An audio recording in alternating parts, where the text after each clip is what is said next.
And it goes through all the stages and everything that can come up in this process. Very few of you are going to succeed. Like, I was like, crazy. It's like a Papa Duckling, putting all the little ducklings in like. You're listening to the Roofing Success Podcast, a show created to inspire roofing contractors to achieve optimal success in their roofing businesses. I'm the host, Jim Aline, the co-author of the books Internet Marketing for Roofing Contractors and The Best Known Roofer. I'm also the co-founder of Roofer Marketers, the leading digital marketing agency for the roofing industry. On each episode, I sit down with industry leaders to talk about their processes, the lessons they've learned, and how to find success in roofing. Hey, welcome to another episode of the Roofing Success Podcast. If you have a minute, hit that subscribe button, like, comment, leave us a review, all that fun stuff. Today we're talking with Jason and Taylor Miller from Miller Storm. How are you today, guys? Good. Good. So down in the Metroplex, right? Down in the Mecca of roofing, where all the competition is. The Super Bowl. and hit the ground running and built a company, built a company from the ground up, but not just from the ground up. I mean, you kind of had a how should I say, Jay, like a rocky start getting into the industry, a rocky start in life, right? Like I had a rocky start getting into life. Yeah, man. Let's talk about that, because I think it's an inspiring story for people, man. Like it really is. How did you get into roofing? Oh man. So I was fresh out of being incarcerated for 6 months. I had to go to Narcotics Anonymous meetings as a requirement of my release. I had to go to one of these meetings, and I sit down, and this guy to the right of me is wearing Yeezys, a Rolex. They had this little hat that they pass around for donations, and the guy pulled out what seemed to me to be about $10,000 in cash out of his pocket. I was like just blown away by what this guy just did. And he put $200 in the basket, and it's going around. And as a requirement, I had to get a sponsor, a Narcotics Anonymous sponsor, as part of the outpatient program that I was part of. And so this guy fit all the criteria, because I was like, if this guy looks like sponsor material, right? So the meeting was over, and I said, hey man, will you be my sponsor? And he was like, yeah, absolutely. Cool. And so we get to talking, and he's like, yeah, I own a roofing company. And I was like, oh, that's pretty cool, man.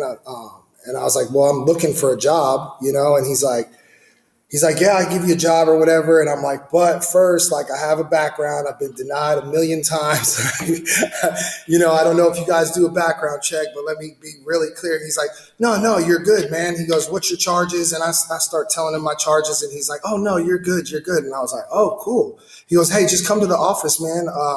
It was like a week from then, and I was already kind of bouncing around couch to couch, trying to find a place to live at the time.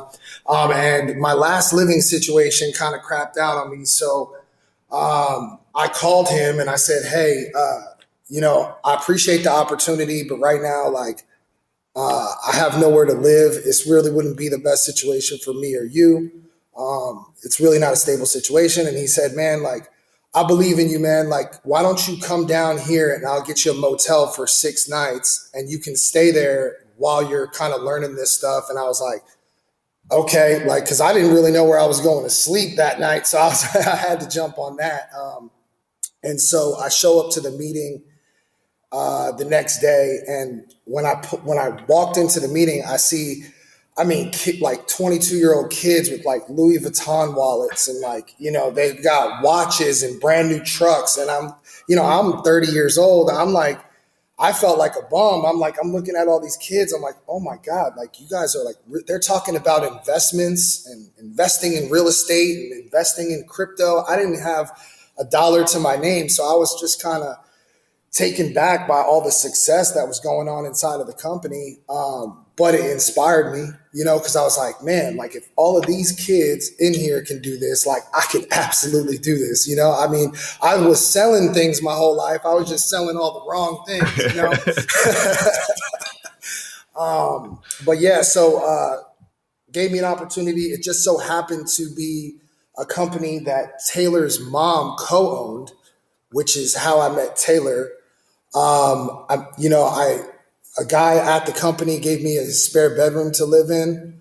At the time, I was living there. I was doing stone-coated steel roofing, so like I didn't know that composition. I was always told composition roofing didn't make any money, right? So I was like giving my composition deals that were getting referred to me. I was giving them to this old guy in the meeting, and he would give me like $200, and I'm giving him like these 50 square comp roofs, and he's like, "Thank you, Jay," and would give me $200. Later down the line, I found out this guy was like killing it off of my referrals. But anyway, but yeah, so when I met Taylor, it was like, what was it, like Christmas? I was invited to a Christmas party or something, the company Christmas party, and she I was so broke and homeless at the time. She gave me a blanket. she had one of her friends come give me a blanket. But anyway, long story short, man. So like me and Taylor meet, and the company that I was at and the guy that really helped me had some issues going on, which made it really, really tough to sell roofing due to just some personal stuff he had going on. Bounced me and Taylor. Well, Taylor. That's a whole different story. It's like how. Yeah, I mean, I could go on and on about how I got into it, but that's how I got here. There's just the trials and tribulations before that, but did $1 million in sales in stone coated steel roofing my first year. I saw the money. I made the money. I remember my first commission check being like $8,000, and it almost brought tears to my eyes because at the time, I didn't have my son. I had lost everything from being incarcerated. So like that feeling of like, oh my God, like this could like really change things. Like, and I was just thinking of it as a sales rep. I wasn't even thinking of it in ownership at the time, but like this could change my life. Like this is something that like, I'm not just going to like survive paycheck to paycheck, but I'm actually going to like be able to like make a life, you know what I mean? That I could be proud of, And, did that. I sold for a couple of companies for what it was like 4 years, right? The same old song and dance that you hear from everybody, right? Like, oh, companies messing with my money, or they took my commissions, or they weren't being transparent, they were being dishonest, And so, I think the straw that broke the camel's back was my commissions were threatened at a company, and I was just taken back by the cause of it. And I was like, wow, like these people really have you like wrapped around their finger. Like God, you know what I mean? They could just do whatever they want to you at any time. At the wrong company. Yeah. It was just the wrong company. Yeah. And so I was like, man, and so really Taylor spearheaded Miller Storm Roofing and Reconstruction because she got fed up and she was like, we could do this. Let's start our own. And I was like, I know nothing about business. I was like, she's like, no, like we're just going to do it. And you're going to be the sales guy and I'm going to do all the business paperwork, taxes, all the stuff you hate doing. I'm going to do that. And so like, she really was the person that pushed us into doing this. And like, man, it's been a ride. Yeah, it's been crazy. It has been a ride. And so did I hear Taylor that your family has been in the roofing industry, right? So you had did you grow up in it? How did you get involved in the roofing industry prior to, and then what was your confidence going into Miller Storm? What's crazy is when I was in middle school and elementary, my dad actually worked for a roofing company hanging their gutters. And it's crazy how 20 years down the road, here we are owning a roofing company. Yeah. But so I actually got into it because I reunited with my mom, and she had a similar story to Jay. She she was a guy's top producer at the company, moved up to ownership. She was a co-owner, opened up the Dallas branch. And so that's how I really got involved in it with my mom. She was in the sales side. And then Got it. 15 years, 20 years prior to that, my dad was actually hanging the gutters for a different roofing company in Austin. It's funny how the thing, how the dots connect when you look back, right? It's like, oh, everything's connected. That's right. That's right. That's right. So I think, yes, I think my mom's confidence and like seeing her grow that company is what kind of gave me the confidence to help us start this one. Yeah. So you guys kind of, and I think that all partnerships in business, like, I think that the best partnerships are kind of split the way you guys have split up the roles. There's someone that goes and gets the business, and there's someone that keeps it going, right? Like keeps all the, keeps the job scheduled, keeps the cash flow managed, keeps right. Like I think that's a perfect partnership. And, sometimes you can find that in your relationship, but even if you're not in a relationship, if you are looking for a partner, boy, be aware of your shortcomings, right? And so, and be aware of your strengths and find someone, if you do go into a partnership, in my opinion, that has that has those complementing values. So you guys decide, hey, let's do it. What were some of those early struggles that you faced? Man, wearing all the hats. Wearing all the hats. Yeah. Yeah.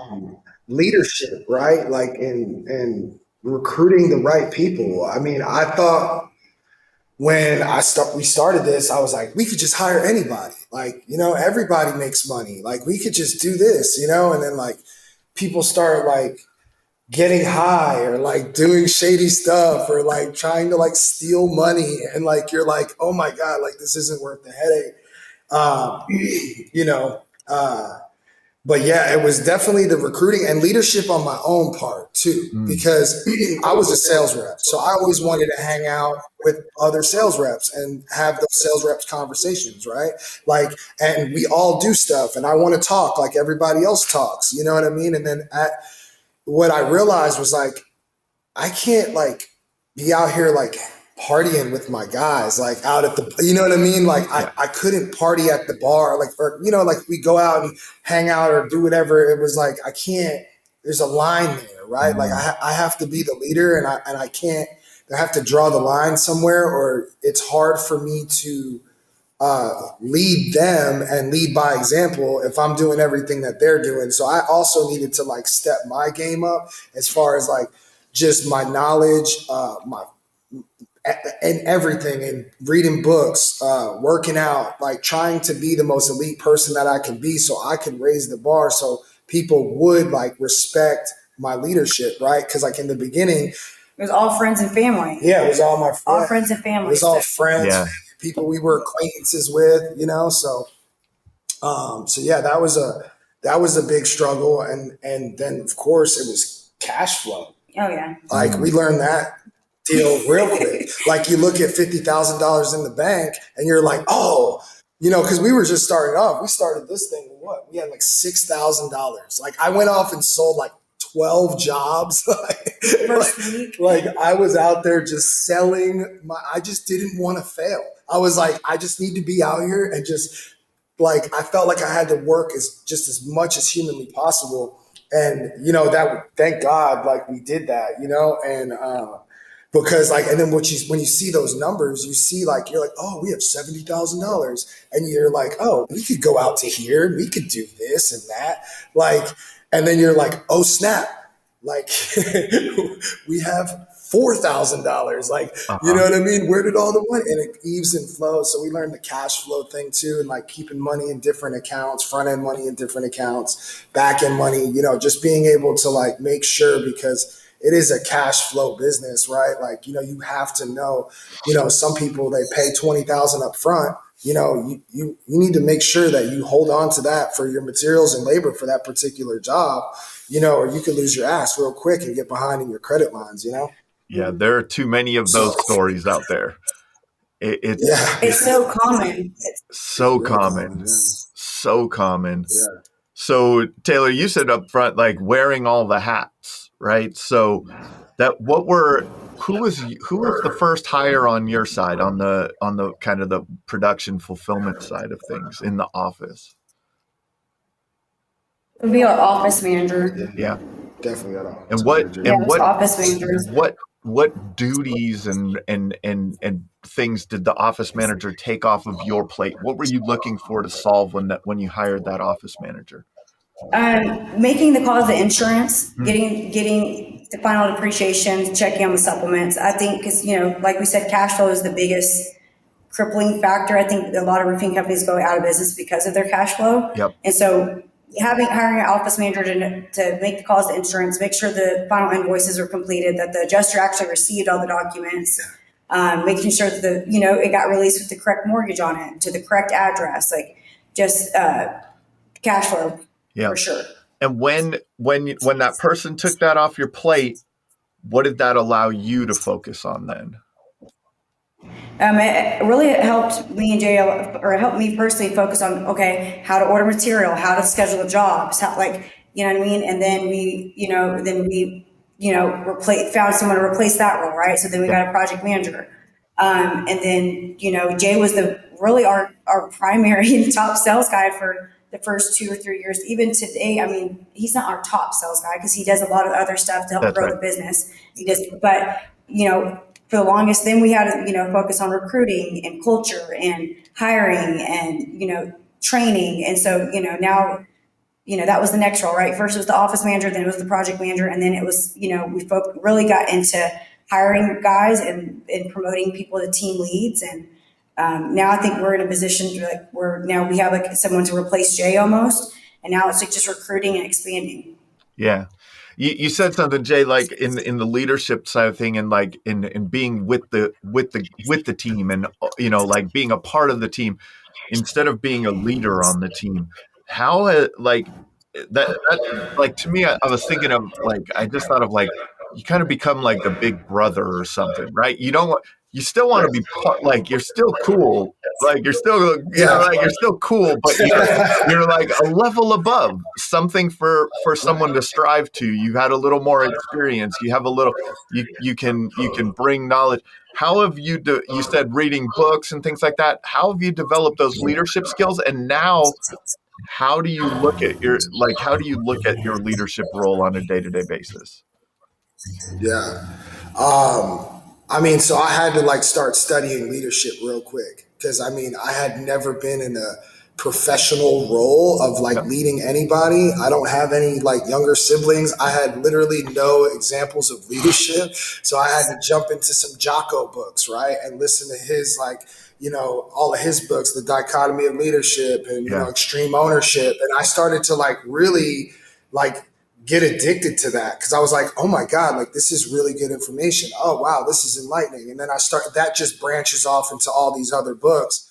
And then as far as like,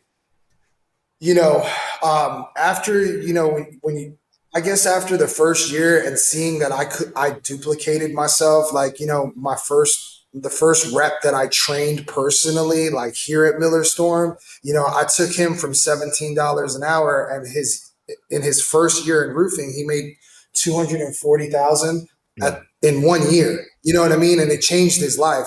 But that also was like really humbling to me because I was like, I also needed to take a couple steps back and realize like I have a bigger mission and vision, right? Because when he would get the money, it was the first time with him, he had money like that. You know what I mean? So he started doing some stuff that I was like, oh snap, like that was like kind of like old Jay, right? Like what me and him and would have hung out and did old, just, and so like recreational stuff that I was just like, dude, this is probably not the best thing for you to be at nightclubs and doing all this stuff, right? Like, he was blowing his money.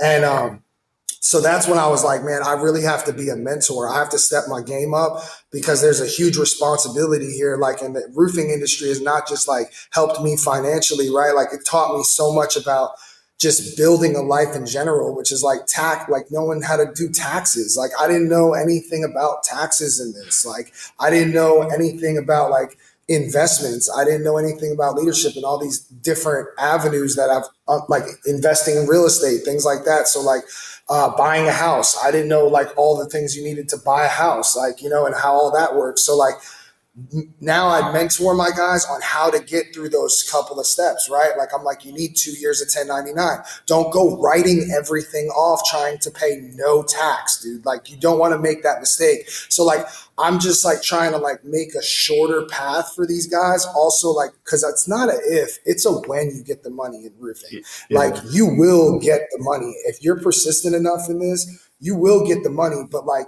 you have to make sure that when you do have that money that you have a plan for what you're going to do with it or you're going to blow it. I've seen a lot of guys go out there and buy Yeezys, a chain, a watch, you know what I mean? And it's like they just go buy all this stuff and I mean, granted it's cool, but they never built anything for the foundation of their life, you know? And so like, that's really where I feel like I've stepped up to be a leader here is I'm like, look, like, this is what I expect now. Like, you know what I mean? Like, this is the level that I'm holding things to in this company because you see, I hold myself to it. And that's like in diet, exercise, books. Like, I harp on that all the time in my group chat. I'm like one of our values is to continually evolve, right? Like, so like, are you working out? What are you doing to be 1% better than yesterday? Because I have a healthy respect for this industry. Like, I don't want somebody to come in here and just take it for granted because I know it can change your life. Like, and also like I try to be that person that I didn't have at all throughout my life, right? Somebody to give me guidance on how to buy a house. Hey man, this is where you should put your money. Have you looked into, you know, buying rentals, you know what I mean? With that big commission check that you got, right? Making some passive income. Have you thought of, you know what I mean? Did you get your S Corp so you could get taxed at a lesser percentage? Let Miller Storm pay your S Corp. You know what I mean? And all these different things that I had to learn and trailblaze and be the person to learn. Now I'm like, okay, like I can shortcut this for you, you know what I mean? But the question is do you want to be elite and do you want to like really change your life? Like, you know what I mean? And get in the right direction to doing that. Yeah, I would say his role is definitely like fueling the sales team, like encouraging them, motivating them, assisting them when they're like, you know, coming in the face with sales obstacles or closing deals. He's definitely just like he's like a Papa Duckling, putting all the little ducklings and like, hey, you need to stay over here. Don't spend your money like that. And you need to read this sales bucket. But those are the things. And you've kind of, one of my mentors is a big, like, and it really fits into like how I live, and it's learn, do, teach. Right? Like, not like there are very few of us that started with all the knowledge, right? So we all had to learn it, right? Whether we learned it from, you know, a family member growing up, whether we learned it through hard lessons, whether we, you know, however you learn, you have to learn these things along the way. If you went to college, didn't go to college, there's lessons along the way, but it's learn, then you do it. And then in teaching it to others, I feel like you get a deeper understanding. Just that small thing. I've owned real estate and mortgage businesses over the years, and that 1099 thing that you're talking about, 2 years, right? Like, oh, I just went out and made a couple $100,000. I can't buy a home. No, you can't, right? Like, but those are small financial lessons that, like, but now when you know them, and you could guide someone in that direction, because and also when someone goes out and when reps go out and owners go out and spend all of the money that they make, what about last year when Dallas didn't have the storm season that it had this, you know what I mean? Like that you're starting off this year, right? Like, what if you have a bad year? What if you have some health issues? What if you have the, you know, personal issues that interrupt the ability to go and sell as often or as well as you can? Like, there are so many things that can happen in life, right? That if you plan for them, if you're going out there making 250,000 and you're making the right investments, my goodness, in 5-10 years, you're in a different world, right? Like you're in a completely different, it's a completely different existence. So that's awesome, man. on the recruiting side, you made some mistakes, right? And which we all do. I back in my mortgage days, I used to hire because it's 1099 commission only salespeople, same thing as in roofing. And it's like, I used to just hire. Oh, you want a job? I got a job for you here. Because it was like sink or swim. Go ahead. Right. Like there wasn't any risk on my end.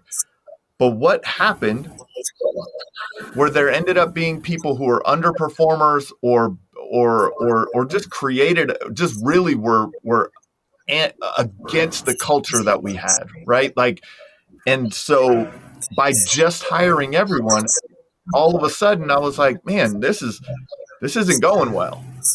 So it seems like you learned those lessons too. So now when you're recruiting, what are you looking for? What's your process? Well, you start this off because you start the first phone call.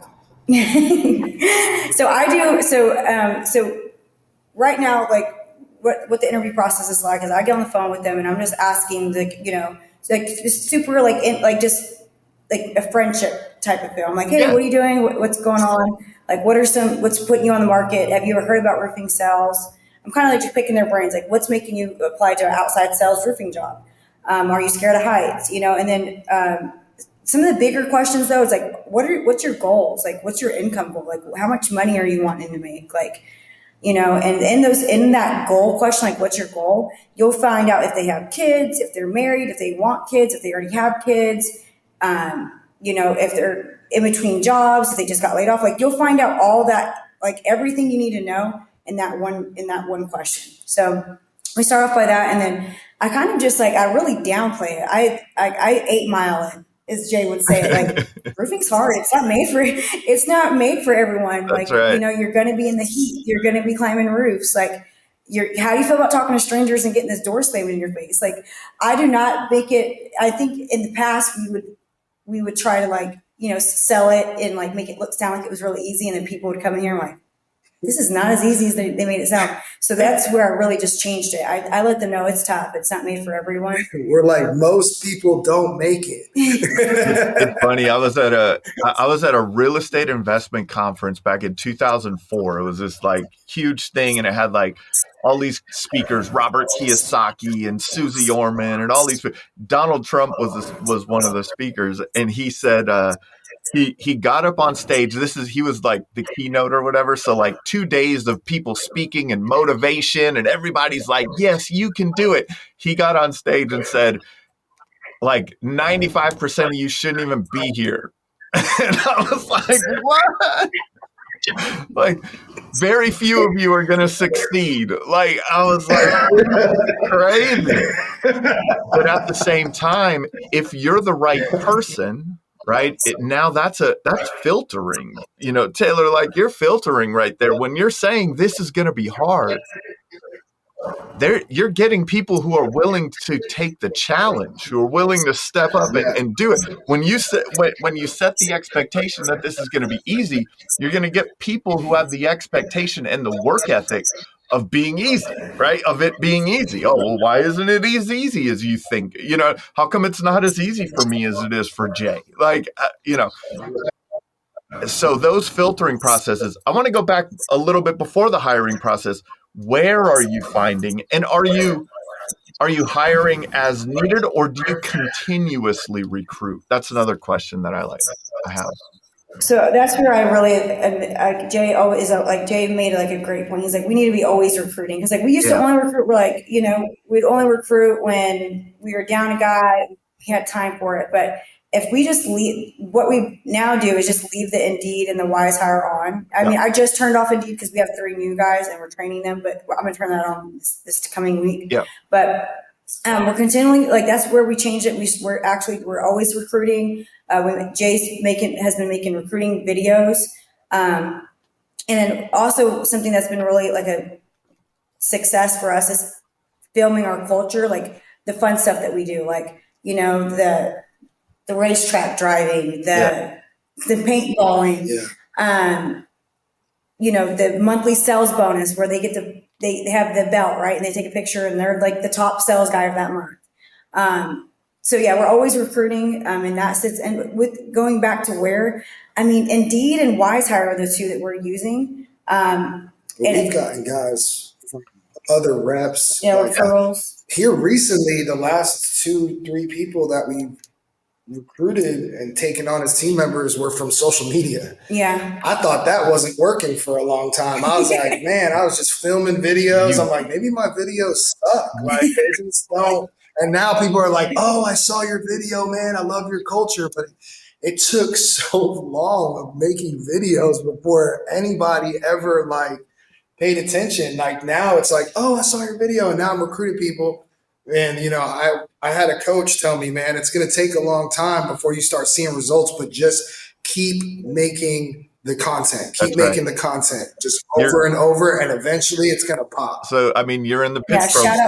You guys are in the pitch pro movement, right? With Adam, right? Like Adam has like, I don't know, 20,000 or so subscribers on YouTube, but man, long-haired Adam didn't. Right? Like long-haired Adam didn't have that many. So like it's just consistent effort. And it's amazing. It's a crazy thing when all of a sudden you're like, oh, yeah, you watch my stuff? Yeah.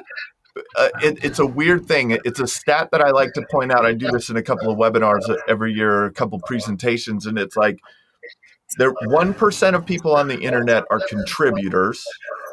They're content creators. 9% are 1% are creators, 9% are contributors. So those are the people that'll like, comment, do all that. There's still 90% of the people, they call them lurkers. They're just watching. Right? And you don't know who's watching. So you just have to get that consistency. I love that approach, right? So you got your Indeed ad up and WiseHire and things like that. You're going that way. Now you're going out and creating content. I would assume that building on the team culture that maybe now your team is like, man, this is awesome to work. They say, have you had them start to reach out? Hey, I got my cousin needs a job too. Like how do you guys can like, it's not just one thing, right? It's all of it. But that's awesome the way you're doing that. So now, how did you think about like developing the culture and building this like the fun into the business? Yeah, man. I mean, so the first company I was at had an amazing culture, man. They used to have outings and like barbecues and Easter parties and Christmas dinners and all this stuff. And then the companies I was at after that, it was like business cards, pitch, like turn in a contract. It was very robotic.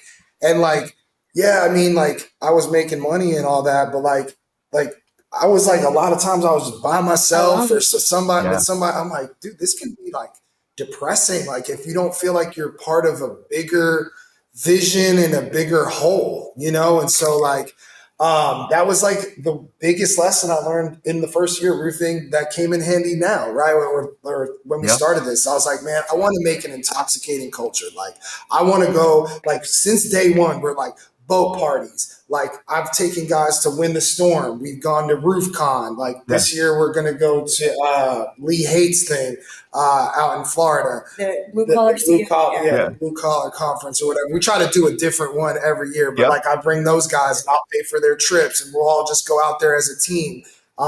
We did the paintballing.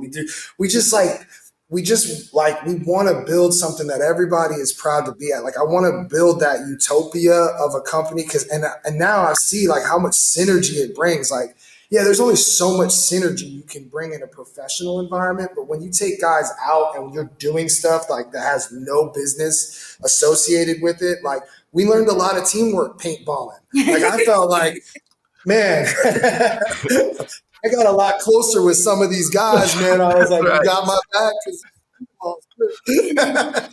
I got to see some of their real character, but and so it just the guys and myself, it just shows that we do care. Like, and these guys aren't just a number. We don't want you to just turn in contracts. Like, it really is. Sometimes I got to pinch myself, man, because everybody in this company is like, dude, this is like, we're like a whole family. Yeah. Like, yeah, we have arguments. Yeah, we disagree with each other and and this person did this and but at the end of the day, like we've all got each other's back and we all look out for each other. And that's exactly like what we wanted to build here, like was something that everybody felt like, it's not just the owners making money. Like we put almost all of our money back into the company.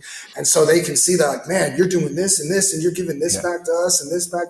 It's like, because it's a bigger vision, man. I want to get to be a bigger company and help more people become like financially like better than they were working at some other company or making 50,000 a year. You know what I mean? I want to show these guys how to do more. So yeah. It's amazing and that's really one of the things you said was, I was at this company and it was this cool feeling and everybody, it was this vibe. And then at these other companies, it was like, yeah, you're just a number, you're just a paycheck, right? And not that you're not making good money, but there is another part of work. There's another part of fulfillment for people when they when they go to work. There's a social aspect to it. They want to feel like they're part of something bigger. They want to see that they're not just how should I put it, like being like that their efforts are not just being extracted for your profit, right? Like how you said that you're investing in the company and you're doing these events and you're taking people to these conferences, and that's a big show to someone that they're not just like hoarding the cash, right? They're not, everything's not just going to Jay and Taylor and they got a brand new house and we're, and we're just toiling away. That's a big thing. And then that creates longevity, right? And that's what you want. You want people that'll be there for a long time, that are happy in being there. I want to go back a little bit to the cash in the bank. And you had mentioned now that you have different accounts and things like that. So how'd you get, where are you doing profit first or one of those systems, or we're in the first level. Yeah, we're in the first level. We're not like fully activating the profit first, but we've got a couple of accounts now where we're like, we don't have 7 or 8 like profit first has yet. But, we had to start incrementally because, when you just have one account, that was like, that was a whole different lesson. So where did you start? What did you start? What were the first couple of accounts that you set up, and how have you distributed the funds as they come into those accounts? So right now we need to get our check thing set up, but right now it really just depends. There's no perfect process on it. And there is, like, right now, it's not as perfect as we'd like it to be, just because there's so much money on the back end and supplements. But ideally, we were putting all the front end checks into the main operating account, because that's where all the labor is going to get paid out. That's getting come out this week, right? And then the material can wait a week or two. We can float that. So then the depreciation check will go into the other account that is not the main operating. So those are the 2 accounts right now that we're starting off with. I've heard Profit First has a couple more accounts that we need to get set up, but but we also have our personal account too that we take. Separate, But I mean, in Profit First, taking the profit, like taking. It's profit first, right? So you have an account for your profit first. So setting ourselves up on a budget, you know what I mean, and a set amount that we're making every month, just because, like, as you grow, like that number, like you got to be really responsible, man, because it's like those numbers grow and like, you're in it for the long term. That's not your money. Like, you know what I mean? Like that is the family's money. That is like the engine that like feeds everything, So taking our part first, it's kind of like is a little bit relieving to us, just because we're like, okay, this is our piece. This is what we need to manage on our end. And then everything else stays with these other accounts in the company, and we can move things from there, So what, and like, so now another thing that you mentioned was goals, right? Like, and how have your goal, what was the goal when you originally started Miller Storm? Like, was it just, hey, let's create a business that I don't have to, as Jay, I don't have to worry about my check because it's coming from us. Like, was Right. it that? And then how has it evolved over the years? The goal when we started was to not go out of business.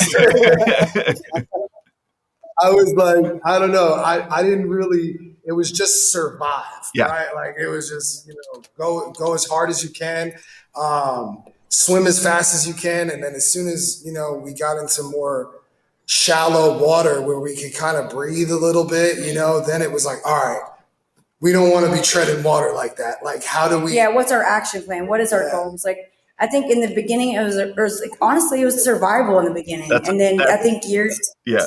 I mean, that's what Like, it is, right? Like, it's just. Like, let's just be real. It was survival. Like, Yeah. like let's just not drown. Like, Yeah.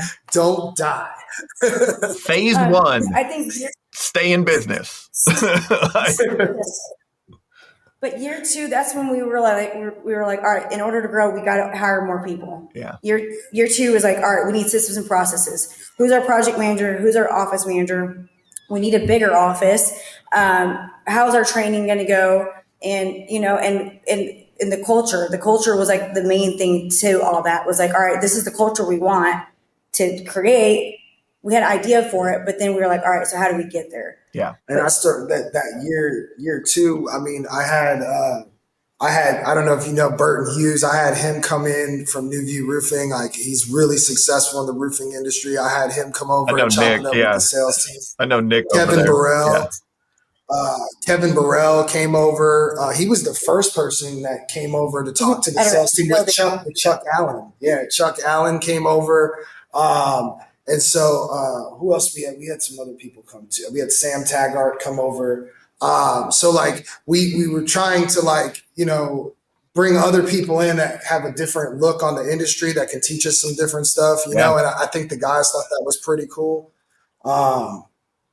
But yeah, so like year one, don't die. Year two was systems and processes and like knowing that I was like, okay, in order for us to do this, like we can't do everything. Like we're gonna have to delegate the things that are of lesser value and don't bring us as big of an ROI, and we're gonna have to give those to other people and put other people in positions to do those things. And which things do we do that bring us the most ROI, right? Like, so for me, it was like, I'm the sales guy with sales training because I was like, I have to duplicate myself. Like, I was like, that was like the biggest thing was I was like, this isn't scalable for me to just do $2 or $3 million in sales myself. I need to train other people to be beasts as well. And so that was like year two. And then year three was like, okay, we want to do marketing, growing, branding, social media, because now you have people in those spots. Yeah. So you're not like as much as in the day to day, but now you're trying to like build the brand awareness, sharpen up that marketing, right? Like, and get some social media content because now we have time to shoot media content, right? And start building that kind of image. And then the goal was always to do better than the year before, which was like, that's always the number to beat, right? It's like, how do we become better than the year before? And that doesn't need to always be financially either. We've learned lessons where we were like, okay, we're never doing that again.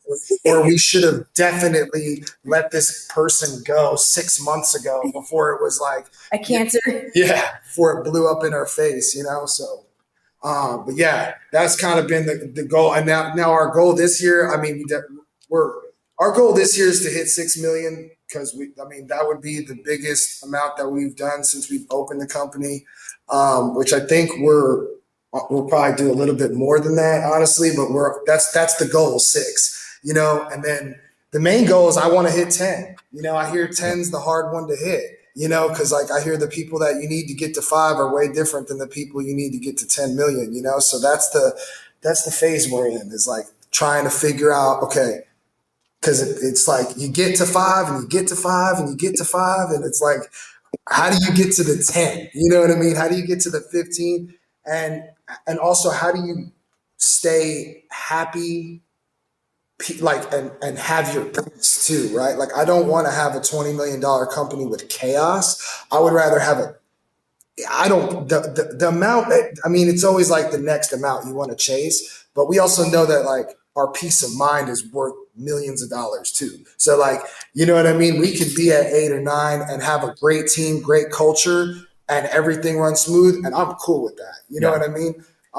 But you know, you always want to try to grow it a little bit more. So How are you looking at that? Like, because that is there is trade-offs, right? Like you could get to, I hear the argument in the business a lot, like, no, a $5 million company is perfect and you just maximize profitability there, or not. You're crazy. That's not even a business. You still have to work in a $5 million company. You got to get to 10 where you have the people in place, and now and you're more, you're really just the owner versus the doing the day to day. There's all these ways to look at it, but what you said, and what I agree with, man, is like it's a personal thing. And yeah, I think you have to find that balance. What are the things that would, like, if you started to get to 10 and it started to get into a place where it was not where you wanted to go, what would be some of those clues? Like, I don't want it to turn into this. yeah. I mean, honestly, it's gonna come down to the culture getting out of control, the Mm, books getting out of like where the systems, the structure, the procedures, the processes become they start to break at the seams because we're growing yeah. so much and everything becomes chaotic, right? Like, you know, because that's really what I would be looking at, you know, is how if I'm in 10 million and, you know, I think the books. quality. I think the quality of our service to our homeowners. Like Mm, once that starts getting out of hand, like that's an issue because you got to make like at all costs you got to protect your reputation. So if we are getting so busy like that we can't manage our book of business that we have now, then we either need to hire more people or we need to yeah. you know do less business. But because you don't want to be that company that talks to and signs up 100 different homeowners and then the homeowner doesn't hear from the rep or doesn't hear back from the office or half their work isn't done and it Yeah. just what I mean. I think as soon as the quality of our service gets watered down, that's when we know there's an issue. Yeah. So how do you watch that? What things are you looking at on a day to day, week to week, month to month basis that will give you those indicators? um, Reviews. Reviews, yeah, reviews, and then also how long it takes for us to like, because Emily is our office manager, so she's on these books, and so she'll be like, hey, this homeowner's had this money for, a week now, like what's going on, and then if we're having an issue, I think collecting final payment from a homeowner or they're reluctant on leaving a review, those are some big telltale signs. I mean, and the homeowners talk to our office managers sometimes more because they feel like comfortable, feeling Yeah. like they're more talking to a corporate person here at the office. So they'll be like, oh well, you know, and it's so if we started to hear a lot of that on her line where it's like, oh well, they said they were going to be there at 10 and they didn't show up till 2, and that stuff starts to accrue over time. That would be a big issue too, you know, because we're big on reputation, Yeah. like, you know, Do and what you say. yeah, I just don't want to be like every other cliche roofing company. You know what I mean? I'm big on communication and making sure the homeowner has a 5-star experience with us. So Yeah. That's a bit, that would be the clue, right? I mean, one good storm and it can get out of control quick. Right, like yeah, you get, I don't know, it's a balance. I don't know how to think about it, but it's like that. But I guess that would be it, like focusing on the quality, your timelines, your turn times, your things like that, and then the feedback from the customers of if they're being communicated with well. And that's I think automation. automations. Yeah, like automations and building in your automations. These are all like phase 3, phase 4, phase 5 things that you can do, right? Like I love that it just keeps my one of my favorite things about business is that it just keeps evolving. Like you get new knowledge and you get to execute on that new knowledge, and then it just continues to become better and better over time. Um, so now let's talk about that customer experience. how have you guys put together or thought about your customer experience from the time that from the time you're banging that door, to them leaving the review? Yeah. So I'm big on expectations and communication, right? So we have a thing. It's a storm damage report, right, or storm damage action plan, and it goes through all the stages and everything that can come up in this process. Not everything, but Up to the work order. Yeah. up to the work, yeah, to the work order, right? Like the first half what of you should expect during your initial inspection, right? Like what we're gonna do for you, right? We're gonna build a comprehensive photo report for you. Like we're gonna consult you. We're gonna let you know what's going on different issues, things of that nature. What it looks like when you file a claim with your insurance carrier. Like what are some common questions there, right? Like about filing a claim for hail damage. And then what are the expectations and what you could expect at an adjuster appointment, right? Like what that looks like. And you know what I mean? And I think that the more that you are setting the expectations for the next stages, the better your credibility, the better the homeowner feels comfortable with you. And it's like communication, communication, communication. I tell my guys, overly communicate. Like try to literally be as detailed as possible. I'm big on like even channels of communication, right? Like everybody here knows I'm a pet peeve for text messaging. I'm like, call the homeowner, call the homeowner. Like, unless they prefer text, let's give them a shout because you can hear their tone of voice. That's Like right. you can hear channels of communication on the phone that you can't hear in a text message. And one little miscommunication in a deal, one misread text message that's interpreted incorrectly can spoil an entire deal, and it can spoil the homeowner's experience and all of that.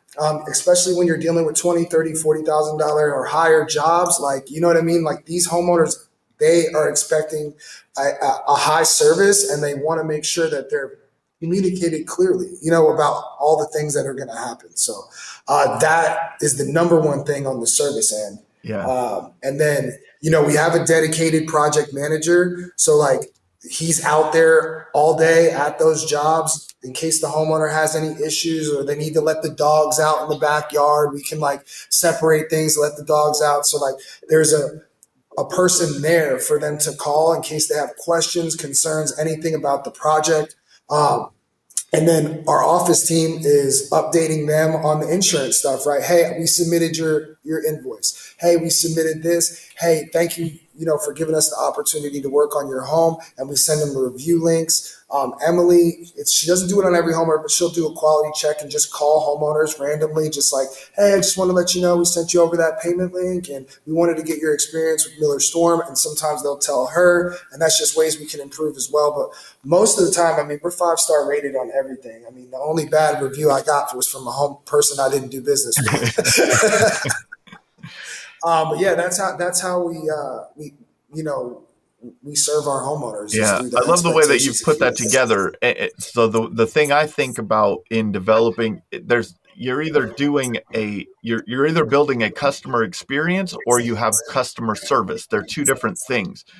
A lot of people think of customer service. Well, when the customer has a question, I'll inform them. But I believe that when you're waiting, in that time, whenever a customer is wondering, you lost. Right. So I love the education process that you have up front. Like as you're educating the homeowner and setting proper expectations through the timeline, that's like they don't have to wonder. And I also, I'm a big fan of phone calls too, man. Like, come on now. Like text messages can be misconstrued so often. The tone of it is just, if you're just typing a quick text message, like a lot of times you're typing it fast and it comes across the wrong way. Right. And then the other part of that I like is, you have to have automations with these things, but how do you go beyond the automations? What things do you do beyond the automations? In which, sorry, like, in what do you mean? Like, in what, Like it, so, I mean, you have phone call, right? So during the process, there are certain things that are automated. You're giving them some literature maybe up front. How are you like informing them? How are you giving them like everything? And then at what points are you relying on automation and what points are you relying on personal communication? oh, gotcha. Okay. You want me? Okay. So I think everyone uses Acculinks in the roofing world. At least most of the people that we know do. And there you can set up automations like, hey, like once the job gets approved, so that you let them know like who the office manager is, who the project manager is, who the sales reps is. Like you have all that in the first email that goes out. But in that booklet, that really helps them just get to the adjuster appointment. And from there, like that book will automate that, like, you know, We have the little thing they fill out. yeah. Just make sure, like, once you hear back from your adjuster and you hear the date and time from your adjuster, you need to text your rep, which is on the paper that we leave them. Yep. Text your sales rep, like, when's your adjuster appointment? What adjuster is it? Because sometimes we know the adjuster and we know how they like to work. If they're going to show up early or they're going to show up late, or, whatever. So, who the adjuster is, what time. So the homeowner texts that to the rep. From there, the other steps are in that book as well on that non-automated, I guess, part. Yeah. And then in our system, though, once they become an actual customer and a contract signed, from there it gets moved along. Like, your roof's been completed, your invoice has been sent in. Yeah. All the money's been completed. Please leave us reviews. So when they file a claim, it'll say, "Welcome to the Miller Storm family." Like, and Got it'll it. tell them everybody in the company, like that, project manager, office, my personal cell phone, her personal cell phone. So they have those phone numbers, and it also attached the sales rep to it. So, and then it's in stages. So, like, just based on where they're at. Yeah. What do you think? I'll start with, you guys can both answer this question individually, or you can, kind of answer it together, however you think. But what do you think the greatest insight is that you could share with our audience that's helped you find success with Miller Storm? Man, I would say to be a student, like to reach out and be coachable. I know a lot of people that when they get into this, they don't want to ask questions, but ask questions. The resources are out there. There are so many people out there that if you just send them a message, they'll message you right back. I mean, we've asked some people that I thought were out of my league. Taylor's texting people. I've messaged some people and they message you back and answer your question. You were talking to Hunter Ballou or whatever on messaging the other day. He asked a question. He answered her back. I was like, this guy's the guy who runs RoofCon. You think like he would be like he wouldn't, you know what I mean? I think that's really cool, right? Like, Yeah. You're accessible about marketing and asking questions there, right? You have Adam Bensman, like, who, like, literally, if I send him a message, he sends me a message back, like, and he's just like, that's just, I hold him in such a high regard. So, like, insight, it would be ask questions. All of the information is out there. I tell my guys all the time, like, we don't have an education issue. Like, we have an application issue. Like, all the information for you to be successful is out there, right? Like, if you want to build a space shuttle, you can Google how to build a space shuttle. It has the blueprints right there, right? Like, so it's like whatever you want to learn, have that self-awareness to know like what your strengths and weaknesses are. Find that person that can complement you, which, glory to God, it was Taylor for me, right? Like thank God that happened because we just complement each other so much on the company, but find that person that you complement, that complements you, ask questions and just ultimately be a student. You can learn this stuff, anything that you want to do. The information's out there. You just got to apply yourself. Yeah, I think not to be so egotistical is one, like, don't, like, you don't know everything and that you can always have room to improve. And I think I see a lot of ego in the roofing world, and it's like, just like, it doesn't give any of us a good name, guys. Like, let's get it together. But I think the ego stuff, just doing right by people. I think that also people want to help people that are helping themselves. So I think that if you, like you said, like there's people that are out there that want to help you, like, but you got to be putting the work in. So I think putting the work in, and, believing in yourself and doing the right thing. And I think that it all comes from like, as long as you have a good intent and, good intentions, I think that anybody's willing to help you. You know what I mean? Yeah. When you give all the time, like people give, and you get what you receive. So that's the biggest thing. That's awesome. True too. Awesome. This has been another episode of the Roofing Success Podcast. If you would like to generate more revenue through your digital marketing efforts, please visit roofermarketers.com to get a copy of the book, The Best Known Roofer. Also, check the training section of the website for guides on everything from running effective pay-per-click ads to how to properly set up your Google My Business listing. Thanks for listening.